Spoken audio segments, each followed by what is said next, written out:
The Abyss was the most physically taxing film I've made because we were underwater so much. I think Avatar was certainly the longest and the most complex film that I've ever made. More complex than Titanic or the Terminator films or anything else. On those films, especially the Terminator films, we broke new ground with the CG effects and so on. And we were always trying to push the envelope. This time, it pushed back. And then we pushed harder. And it took a long time. There was no book to look this up. There was no manual for how you do this sort of film. And we were doing it very differently than previous performance capture films because we went beyond. It's by definition, as exploring a frontier, you're going to make mistakes. Well, we made mistakes, but we figured it out. I'm only smart enough to surround myself with enough smart people to solve the problems. And I had a great team because we were way out in the unknown. But that's cool. That's where I like to be.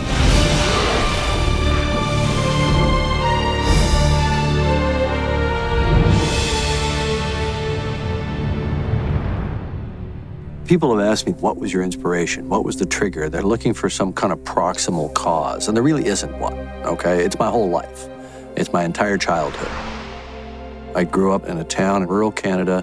I spent all my time in the woods. I loved critters, you know. I would catch anything that moved and study it, keep it as a pet, snakes, frogs, amphibians, whatever it was I could get my hands on. So I grew up with this kind of profound sense of wonder about nature. And I was also a science fiction and fantasy fan from the earliest time I can remember. And I was an artist. So my way of processing that was to draw and to paint. And I was painting creatures and painting alien worlds for as far back as I can remember. So Avatar is really the sum total of all that. There was no single moment of inspiration. Now, the thing that got me off my duff to actually sit down and write it, this movie that I'd had in my head for most of my life in some form or other, was that I was the CEO of a big visual effects company.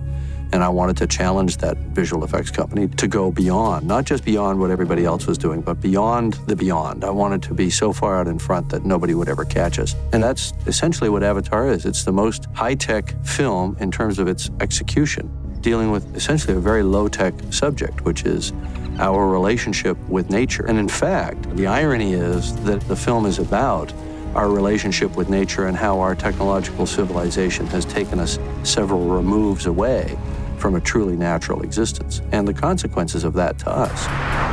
I first heard of Avatar when we were prepping Titanic, so it was 1995-ish, and Jim gave me a scriptment to read. And think of a scriptment as a novella with certain scenes broken out into dialogue. Come on! Come on! The essence of what I got out of reading the scriptment was that it was an emotional journey set in a world beyond what I certainly could have imagined. I figured if we could do that, we could do anything. And of course, the answer that I got was, we can't do this. Nobody can do this. And that was in '95. It was several years after that we started to even think about it. When we did some tests on Brother Termite, which was a movie that involved an alien character in Washington, D.C., and we needed this character to interact with humans. And we said to ourselves, we need to do that with performance capture. And we actually tested a whole sequence. Marion, some of my people have disappeared. I need to know why. And Jim envisioned doing the facial performance with an image-based process. That was the seed that really proved to us that there was the potential to finally be able to do a film like Avatar. Avatar was written in '95 to be the next film after Titanic. And there was supposed to have been a continuity of work during the time that Titanic was being made to prepare us for making Avatar after Titanic. But we made a decision that it wasn't even worth putting together the couple of $1 million that we wanted to spend in research and development during that time, because we wouldn't be able to get there in that time period. So I went off and made Titanic, and then after Titanic, I got very focused on deep ocean exploration, and I did 6 subsequent expeditions, and my last expedition ended in summer of 2005, and that's when we started Avatar. So we proposed to Fox that they support us for a year, and we would do several things during that year. First, we would research the technology. Could we really do the things we think we can do? And we would begin to develop the art of the world so that they could get a visual sense of where this movie would take place. We were doing 2 things simultaneously, and they involved 2 completely separate groups of people. One was the technical side, led by Rob Legato and Glenn Derry, and the other was on the design side, where we brought in a handful of artists that included Neville Page, Yuri Bartoli, George Rochelle, Wayne Barlow, and a gentleman by the name of Rob Powers. They went out to Malibu, where we set up in a facility so it could be near Jim, working on the designs for the film. We got the best artists we could find that had excellent portfolios, beautiful work in the fantasy and science fiction area, brought them together, formed a small core team. They wouldn't even tell me what the project was. I had no idea. We go in, we have this meeting with Jim, and we get the scriptment, we read the scriptment, and we start seeing all these big design possibilities. It's a whole world. We're salivating because this is the chance to really come up with some new stuff, something really unique. It was going to be this really colorful jungle world, of Pandora, very alien. That was one of the big issues at the beginning, was how alien do we get? Mostly the process is you start out with the big broad strokes. So we would do tons of drawings, just sketch away until Jim sees something that feels like it's getting close. All the time you're trying to predict or get into his head and see what it is that he sees. The Banshee is a great example of a creature that took a long time to create. It took almost 2 years to get the finished Banshees. What I kept coming back to them with, my question that I always pose to them is, what's the metaphor? What are we trying to say to the audience? What are we communicating with every bone and sinew that we put into this creature? And the answer to the metaphor question with the Banshee is, I want it to be a bird of prey. I want it to be like an eagle, but an alien eagle. You could apply that to all the different creatures. The metaphor for the Thanator, well, it was the biggest, baddest, meanest terrestrial predator in the entire Pandoran rainforest. And it actually landed pretty close to the initial description from 10 years earlier, which was that it was a black, armored, six-legged panther from hell. A constant is that they're all hexapedal to some degree, meaning they've all got 6 legs or 6 limbs. How do you make that work? Unfortunately, a real horse doesn't work with 6 legs, so you have to re-engineer an actual horse's anatomy, and that's kind of what we did. So even the flying creatures, there's a vestigial element of that in it. We looked at the colors of poison dart frogs and tropical reef fish. This is one of the things that I think is going to separate all the creatures from a lot of creatures done in the past. These creatures are extremely colorful, very bright, very flamboyant. When you look at them, it's like, wow, it's like a big kimono coming at you. The Na'vi took a long time to design, but the blue color was never in question because I felt that it was a fundamentally alien skin color that could be quite beautiful.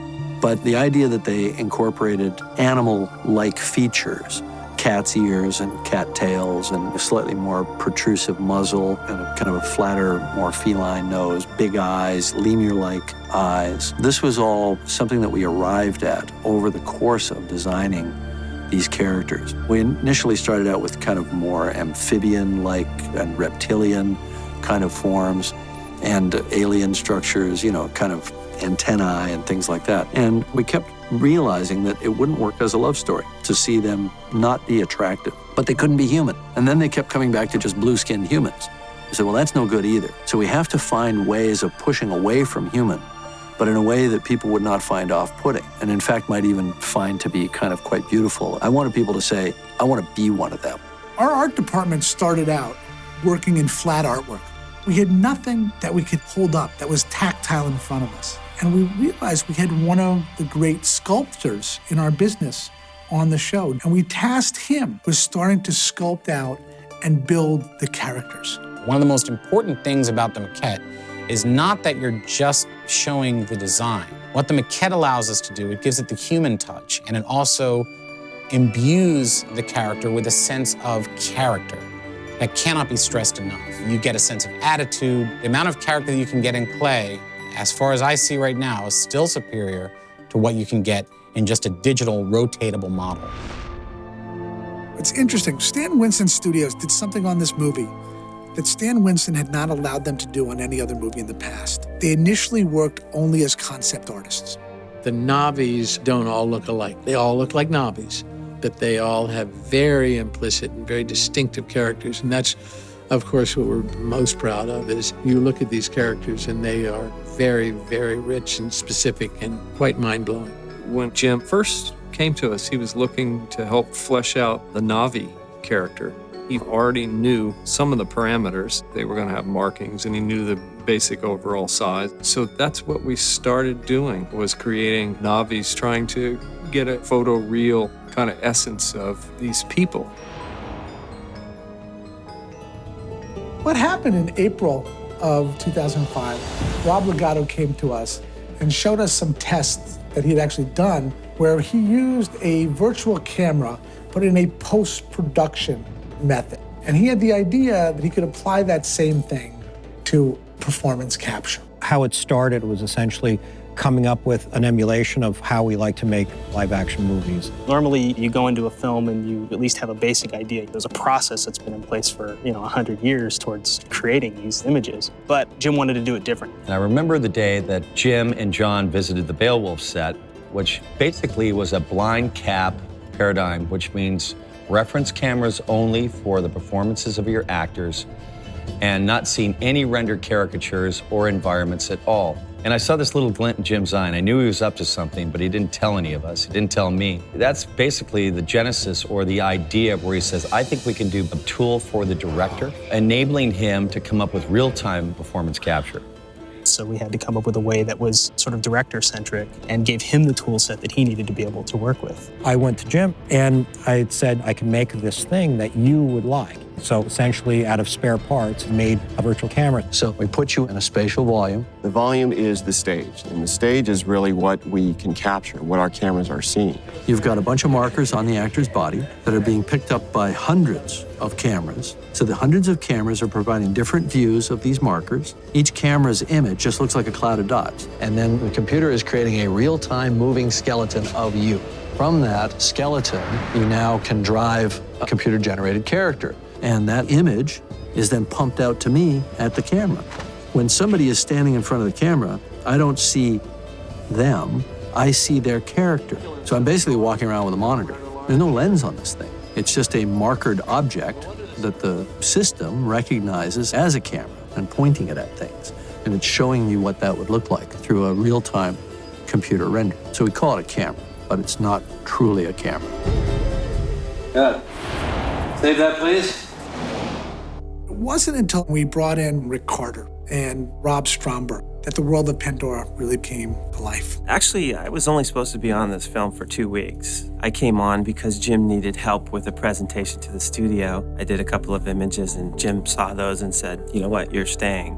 We are very lucky to have gotten Rick Carter to come on to our film. And he came in and he saw the movie on so many different levels. I think that what's unique and special about Avatar is that it's an experience. The part of the job that matters to me is what's it about? The big questions of why, not just how are you going to do it, which of course you have to do, but you have to come up with the whys because those are what motivate you to actually inspire this army of people. And he was able to bring into the fold Ryan Church and James Klein and others who just elevated everything. And he worked collaboratively with Rob Stromberg, and Rob and Rick shared the responsibility ultimately of designing the world.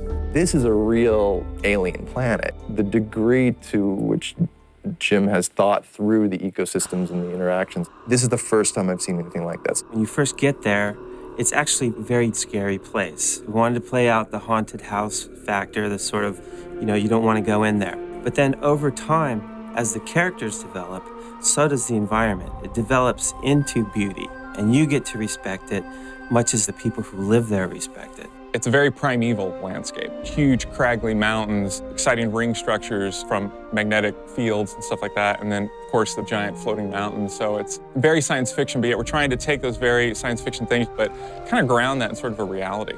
For inspiration, we looked a lot at various regions of China, such as the Guilin area and the Zhangjiajie area, because they have these limestone formations called karst formations. And we also reference a lot of South American jungle, a lot of Venezuela, areas around Tepuy and Angel Falls.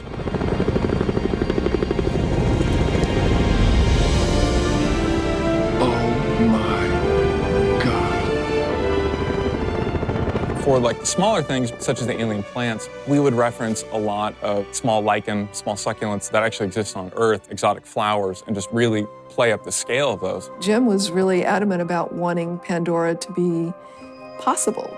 So his vision was to really have as much real and good science in it as it could be.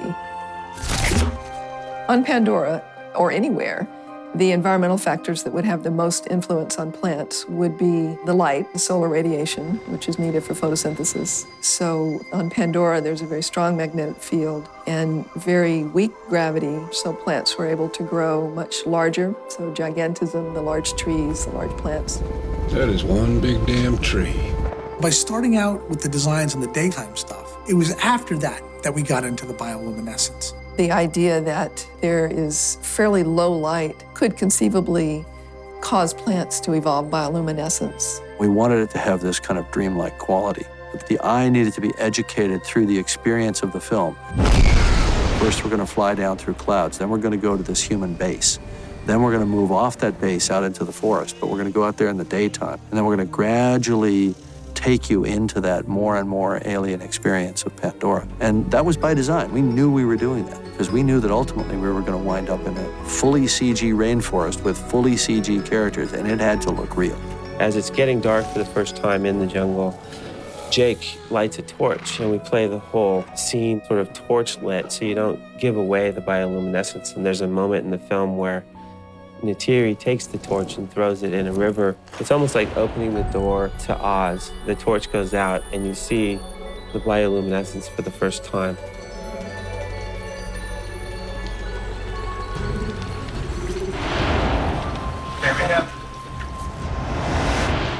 One of the first things we did when we had the system up and running is we shot what we called a prototype. Maybe we were crazy, but we never doubted that it would work. So we cast 2 actors who were not going to be the final actors, and we shot a short scene. Okay, I'm sorry. Whatever I did, I'm sorry. And then ILM finished it for us through to a so-called photoreal level. You only come and make problems. Only. Okay, fine. Fine. You love your little forest friends. So why not just let them kill my ass? What's the thinking? Why save? Yes. Why save? You not fear. You strong heart. But stupid, ignorant like child. From that moment, when we saw that little 37-second clip, we knew this would work. It was just a question of how easy it was going to be. Of course, it wasn't easy. How much it was going to cost and how long it was going to take. But we never doubted that it could be done. Weta Digital started with us doing the R&D on the project and was very eager to do the film. John came to New Zealand to talk to us and brought a copy of Jim's original treatment for Avatar. I read it and I just devoured it. It was fantastic. And so we just started talking about it and just talking about the ideas that were in the story, the characters, the jungle, the floating mountains, the plants, just the whole world. It just seemed too fantastic to not put it on screen. They'd just come off of Lord of the Rings, they were finishing up King Kong, and they had 2 firm offers to take very big shows. And they went to the board of directors at Weta, and they made a decision to pass on those money-paying shows and wait for Avatar in the hope that we would get green lit. Are we going to have somebody from your team with us next week while we're doing these scenes? Yeah, I'll be there next week. Joe's going to be there, and can't complain about that. We worked with 2 different sides of Weta. We worked with Weta Digital, led by Joe Letteri, that was going to do the visual effects on the movie. And we began working with Richard Taylor and his incredible team of artists at Weta Workshop. One of our trademarks at Weta is that we love to design a historical culture, a believable lineage of culture within a world. I felt that this offered us that opportunity. I would suggest the Na'vi culture is more aligned to a Pacific culture, and what we've done is we've gone and hired weavers that come from the Pacific, and they're able to put that level of culture in. Regardless of the fact it was set in the future, the people of this world needed to feel that they had lived in the past, they'd been on a journey to this place, and I found that really exciting. We had a discussion, what kind of culture are they? Well, they're Neolithic culture. They can't use metals because they're in these very powerful magnetic fields. So they have to make everything out of bone and crystal and leather and so on. Also woven into it, Jim definitely saw a further layer of adornment that would be suggestive of a culture that existed beyond the moment in the movie. What Jim wanted to portray in the Na'vi people is actually a tribal look. that was unique, soft, and beautiful, organic, reflecting the kind of philosophy that the Na'vi people live, which is very utopic and happy. How's that? I can still breathe. Still breathe? How's that? We'll have to be careful if you start to turn blue. I think one of the biggest disservices on this movie, sort of during the award season, if you will, was that the costume design was not recognized. There were actually 2 costume designers. But when Deb Scott came in, she actually fabricated every single article of clothing that every single virtual character in the movie wore. It's a little bit of a learning experience for everyone to really try to figure out what the place of the costume designer might be. I didn't understand anything to do with computers really, or how that process was when I started. So I was completely playing catch up. I was stitching and sewing with a lot of amazing craftspeople who had been working on the project. They were approaching it just like the Na'vi would. Like, how would you weave a chest plate? So it was really like a giant jigsaw puzzle, taking some pieces that other people had already built, adding on to new pieces that I had craftspeople who had already been working on the project built for me, and sort of taking on and trying to finish off each character, which ended up being quite a few pieces. The other challenge, of course, is that it can't look like anything you'd ever find on Earth. And that's fantastic. That's just such a cool challenge to start from scratch. What does a knife look like, you know? How do you wear it? All of this stuff informs everything else. It's impossible for a CG artist to imagine how to simulate this stuff if there's no real-world reference first. Mowat's ceremonial gown, what we called her mantle, we had to make that. And it was actually made in a number of different fabrics until we got exactly the right weight that would move the way we wanted it to move. The same thing with Sute's battle fringe.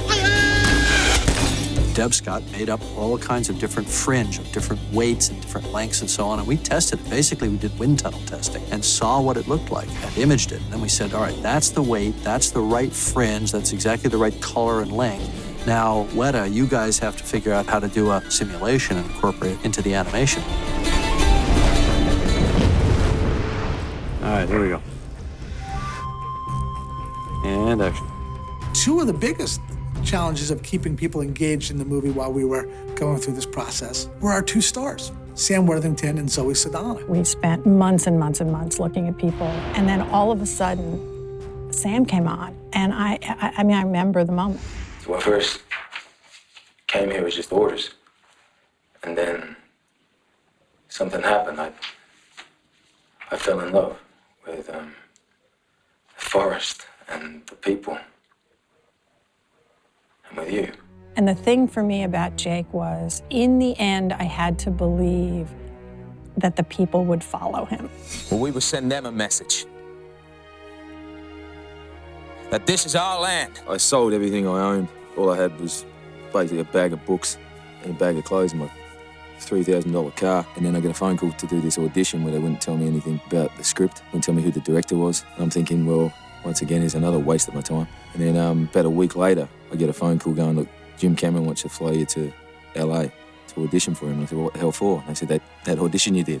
And I went, oh, here we go. And I said, well, I've got to get down off, I was snowboarding at the time. I said, I've got to get down off the mountain first, I could be dead. So, well, especially the way I snowboard. All right, got that? All right, here we go. And because I was coming from having nothing to lose, it actually powered me up to actually kind of not be scared. So when you go into the audition and there's the guy who did Aliens and Titanic, and you go, what do you got, mate? Let's go. I think that's the character right there. I wanted him to be young because I wanted him to be a guy who the promise of his life had been taken away by his injury. And Sam was exactly 30 when I met him, I think maybe even 29. But Sam had all the qualities that I was looking for to play Jake. But he talked like this. He was like Crocodile Dundee. We had to work on the accent a little bit. I ain't gonna show that I'm weak to it, unless you want me to. But he did, as Sam does with all things. He conquered the accent, he conquered the physicality, and we slapped an experimental head rig on his head and said, now, be the star of this movie. He didn't blink, you know, he just did it. A clean kill. You're ready. Zoe had a combination of delicacy and boldness. There was a fierceness about her and an incredible physicality that was essential to being able to do this. It was unusual, the auditioning process. From Margie to John, and after finally meeting Jim, I was that close, but at the same time, I was that far from getting the part. It was just a fun experience. It's your fault. All your fault. Didn't have to die. They attacked me. How am I the bad guy? Your fault. You're like a child making noise, not knowing what to do. The way they painted it out is like we were just gonna have fun, experiment, and see where it might take us. And once they kept it that light, I was able to not feel the pressure of wanting to get this job. Why save me? Yeah, why save me? You have a strong heart. We decided to do a little informal screen test between Sam Worthington and Zoe Saldana, our two leading choices for the roles. Because the key to this was performance and chemistry. Jake and Neytiri, that relationship had to work with a movie, wasn't going to work. I've chosen. A woman has to choose me.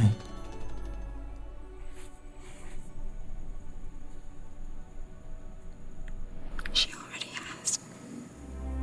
Out of that, again, Jim felt very comfortable in his decisions, but we didn't have a green light on the movie. The studio was also thinking, gee, you really need a star in this movie, you know, for the Sam Worthington character. You know, their eyes get a little bit too big for what they're really ready to embrace. It was a 6 months process of waiting. You know, I said to Jim, I'll stand by you the whole way. I want to go on this journey, and I need a damn job. So we did an old-fashioned Hollywood screen test with a slightly new twist that it was in 3D. We will send them a message that they cannot take whatever they want, and that this is our land. It was after watching those scenes that Fox came on board and realized that Sam was the right one for that part. And in January of 2007, we got the green light. And that was both a very exciting day and a very daunting day, because all of a sudden, we really had to make the film. Outstanding.